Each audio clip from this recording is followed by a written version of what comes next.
Rifle কিন্তু fully loaded, ভিতরে ammunition আছে। ঠিক আছে, আপনার ভাবেন আমি আপনাদের দেখাতে পারি।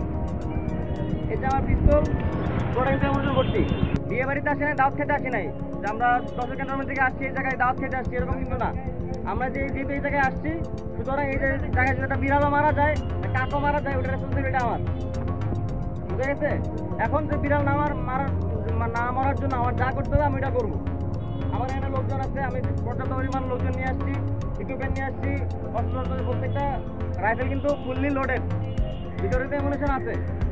ঠিক আছে, আপনার ভাবেন আমি আপনাদের দেখাতে পারি। এটা আমার পিস্তল, ওটা কিন্তু অ্যামুনিশন ভর্তি।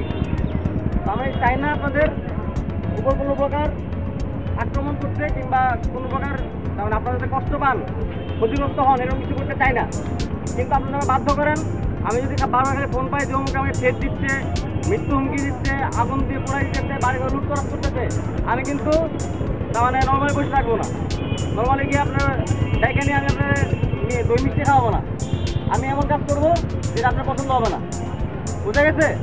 এরকম যদি যাতে না হয়, আপনারা যারা নর্মাল সাধারণ মানুষ আছেন, এই ক্যাটারগঞ্জ থেকে কিন্তু সব কিছু হয় হেডকোয়ার্টার। আপনারা দেখবেন যে 5 জন বসে আলোচনা সব মুখের বাড়ি থেকে আগুন লাগা দেয়, আর বাকি 10 জন মিলে ঘিরে ধরবেন। কেন আগুন লাগাবে? আগুন লাগানো যাবে না।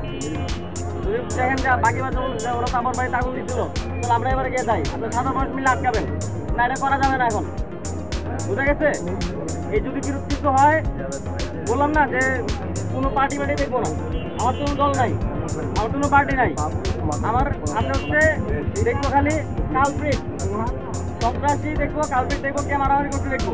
আশা করে মনে হচ্ছে যারা হাতে লাঠি করছে সেই মনে করেন যে আকাম করছে। যারা ছুরি দেখবো, কে ছুরিতে ফল কাটোকার জায়গাটো, তারাই আমি ধরবো। বুঝা গেছে? সুতরাং এই ধরনের কোনো পরিস্থিতি সৃষ্টি করা যাবে না। ঠিক আছে? আচ্ছা, ঠিক আছে, ধন্যবাদ সবাইকে। এটা সবাই